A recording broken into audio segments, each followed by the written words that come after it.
Can human nature change?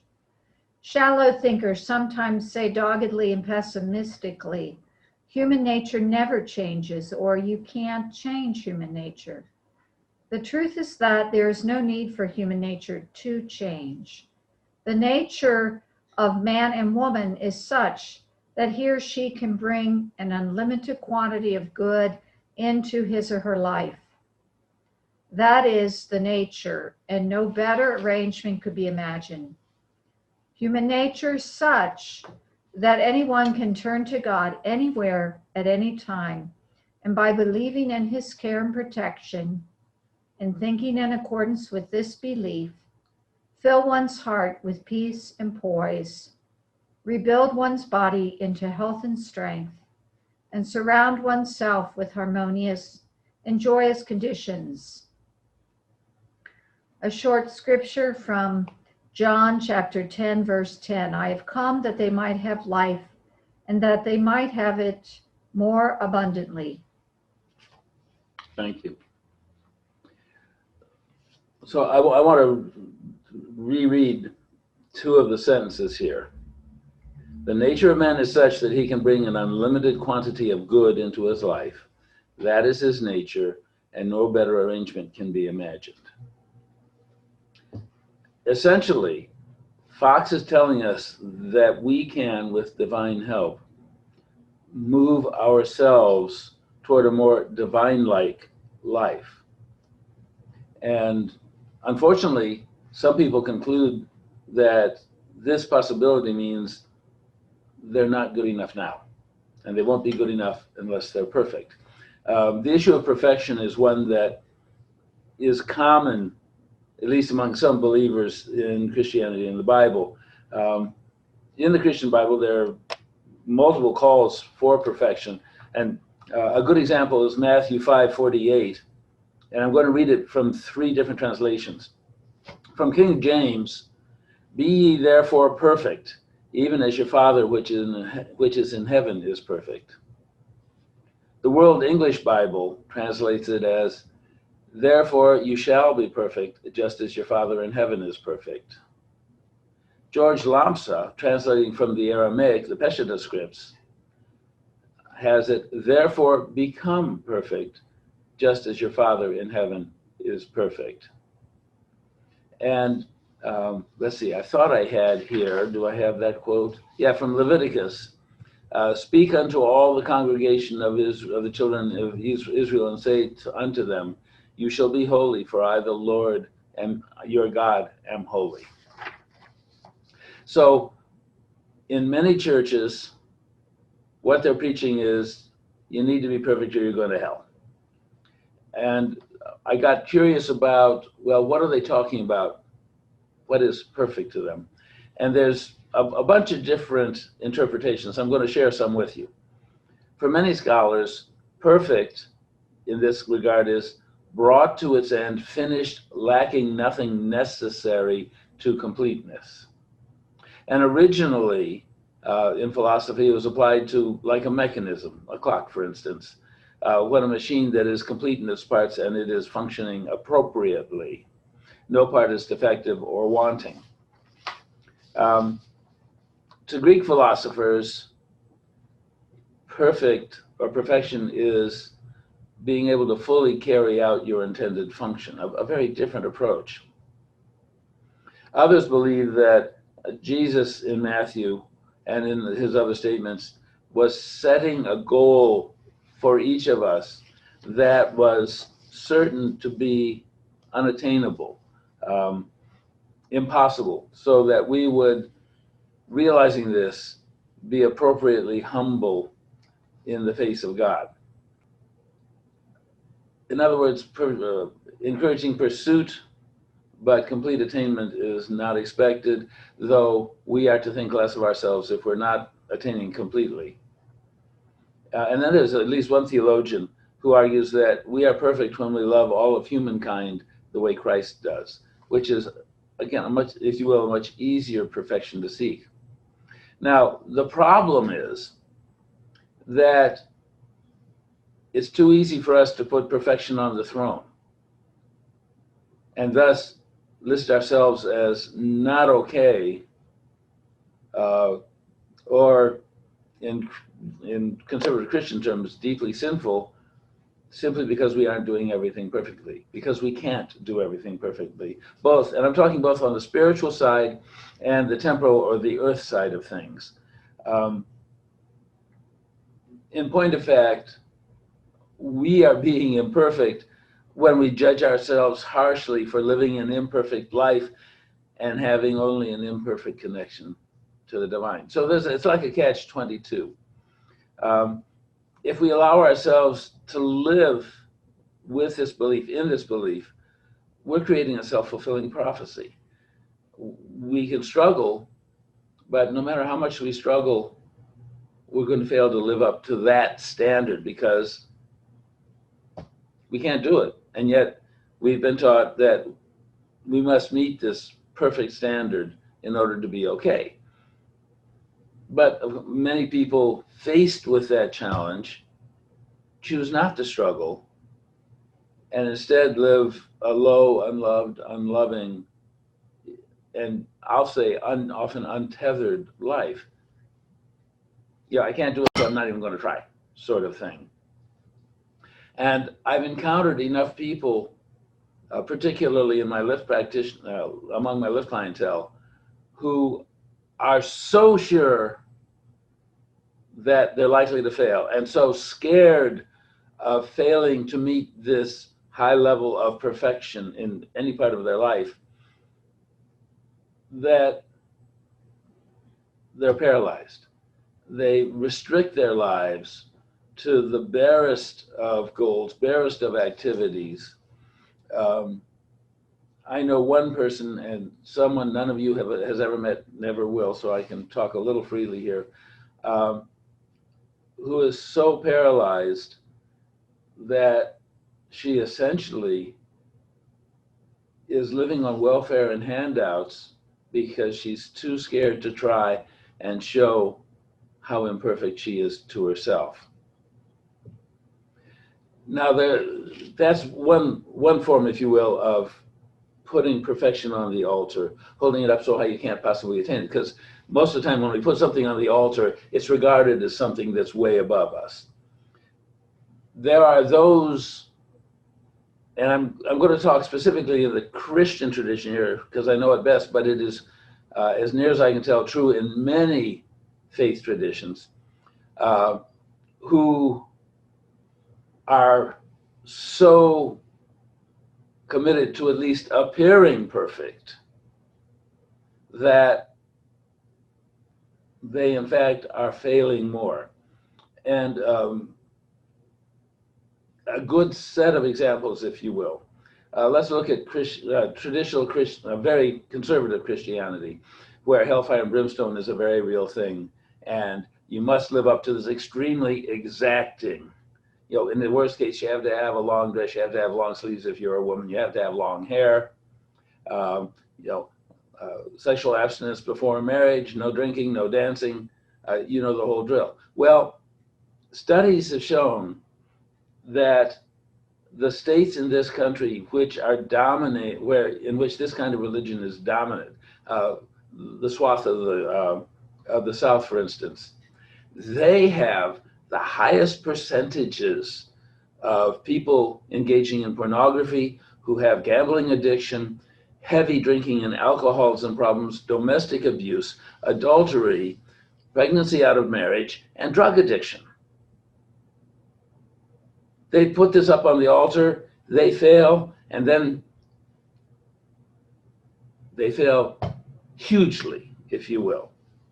Or in recent headlines, take a look at Jerry Falwell Jr., who preached total abstinence, total behavior, has this incredibly strict behavior code for Liberty University, and was breaking every single thing that he was telling everyone else they had to do.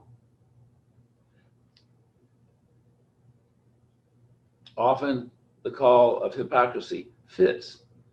But from my standpoint, so often it is because they've put perfection as something, a God in and of itself. They've lost track of the God of love, the God who welcomes us, the God who will guide us gently from our definition of sin, missing the mark, to something closer to divine. Instead, they set this all the way up here, and they're walking a tight wire, and of course, we're human. We fall off. So I want to suggest that we reframe our concept, our relationship with perfection. And I'm going to quote from Paul Buckley, a Quaker theologian, and for those of you who are new to me, I am Quaker. I'm Quaker by convincement, which means I came to it later in life. I was not born into it. And if you have questions about Quakerism, I'm glad to talk about it. It is very different from traditional Christian belief. But here's what he says about his walk with the divine from the Quaker perspective. My sense of God is of a spiritual being who is both intimately present in my life and far greater than I can imagine. One essential implication of this assumption is that there is divine involvement in the world and in each of our lives. This means that the infinite being has hopes and dreams for me, a finite creature, and for how I, this finite creature, live my life. Living faithfully requires that to the greatest extent I can, I discern what those divine desires are, and I try to fulfill them. Now think about that for a minute. Are we still talking about perfection? In a sense. But we're not talking about perfection on an altar, but rather part of our intimate connection with the divine, part of our relationship, an intercollegial relationship, because we are of God. We have that spark of God within us. And thus, what we are called to do, to quote him again, living faithfully requires that to the greatest extent I can, I discern what those divine desires are and I try to fulfill them. Does that say that we're going to hell if we fail? No. Does it say that we're going to hell if we don't quite make it? No. It is giving us the understanding of that the divine has a vision for how we can move forward. And it is our joy as we walk. It can be our joy to listen carefully to the divine guiding and try to meet, fulfill, carry out the hopes and dreams that this infinite being has for me. So it's important to be aware that so many of the Christian and other faiths believe that humankind comes into this world imperfect in a sinful condition. I think it's Catholicism, I don't remember which one I encountered, where they believe just the fact that you're in this world or in someone's womb, you're conceived in sin, so you're filled with sin. And then there's folks like the Quakers or practitioners of transactional analysis and lift, and I think those who follow Center for Spiritual Living, the more fringe science of mind kinds of things, who understand that we come into this world as okay, as perfect beings. And it is as we are in the womb, in this world, that instead of being able to continue this wonderful connection with the divine, we start losing it from the experiences here and now. I know I've talked with parents who tell me of stories that their kids when young told them that clearly were only explainable as memories from past lives. I remember one, it was one of Phyllis's grandchildren, I think, who was sitting with me at the table. She was drawing something or other. And as she was just chattering away, and all of a sudden I hear her say, and I remember when I got hurt at work, my hands were burned and I couldn't work anymore and they wouldn't let me work and I got really hungry. Now that really tied in because I had been reading about the misuse of workers in the Victorian era, just as there is much right now, where you were regarded as a cog, and if you got injured on the job, didn't matter, you were just another cog, kick you out, let you starve to death, bring in another worker to abuse until they die. We do not have to remain in this cut off from the divine, or sinner never to be acceptable to the divine.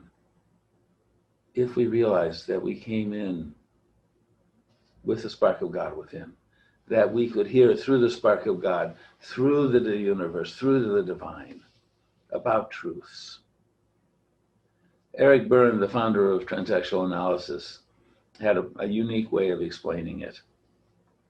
He wrote once, "We are each born a princess or a prince, and it is our parents and other worldly experiences which turn us into frogs."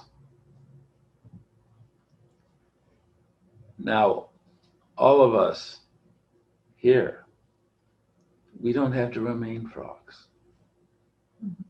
We don't have to consider ourselves permanently imperfect, unable to reach perfection. We can discard with God's help, with the help of the spark of God within,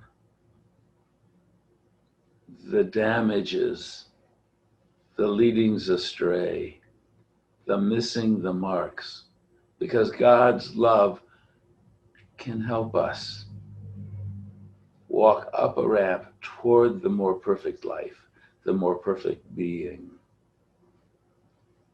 And even if we never get there, this life or 1,000 lives to come, we don't have to feel like junk, because we are beloved of God.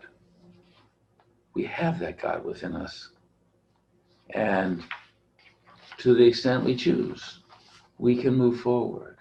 Now, Sister Pepper, founder of our home church, would often speak of how we need to understand that there's two parts of us. There's the carnal part, the earthly part, and there's the spiritual part. But she made clear that the healthy path, whether we're talking our earthly walk or our spiritual walk, is not, I must be perfect. Because it's human nature, we will always miss the mark on perfection until we rejoin the great divine. But it is okay and healthy to feel okay as we strive to come a little closer to perfectly loving ourselves, the other pieces of divine on this planet, the planet itself, and this one great divinity who gave us the spark of life. Let yourself seek joy and fulfillment in the striving. And those of you who've heard me speak often, I often will refer to our path, our spiritual path on this earth should be the constant striving to achieve an ever closer approximation of divine love and wisdom. And going back to this, Paul Buckley, the Quaker theologian, perhaps he can give us a hopeful sort of closing insight about God in our walk. He says, in the end, I rely most of all on my trust in the depth of God's grace. I believe that God comes to us in different ways depending on our needs. Sometimes we need the support of a heavenly parent. At other times we need a spiritual counselor, an advocate to guide us. But there are other times when we need to know that God truly grasps what it is like to inhabit a human body, to wake up rough on a cold morning with aching limbs and a full bladder, or to experience the sheer joy of being embodied in Christ, or to suffer the terrors of facing our mortality. Through Jesus' life of faithfulness and humility, and let me say parenthetically, when I speak of Jesus, I speak of the cosmic Christ who has visited all humankind. So I'm going to rephrase this. Through the cosmic Christ's many lives of faithfulness and humility, God experienced what it is to be human. When I am frail and pathetic, I know that that same God is present with me, just as he is with me right now.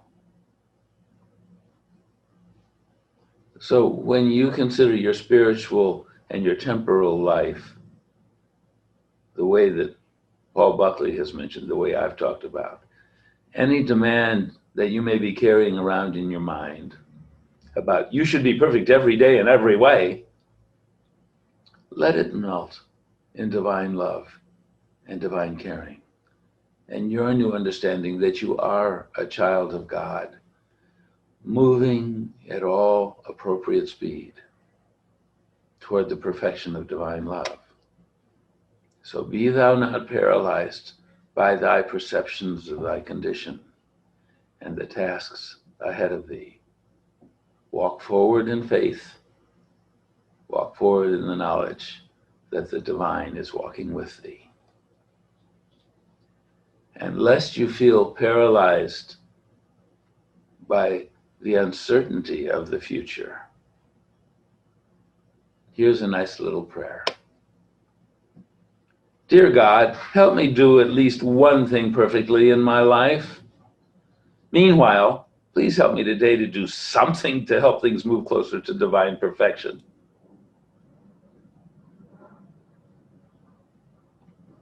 And that's one you can carry with you like an unceasing prayer. Let me do something. Maybe it's not totally right, but let me do something to make things better today.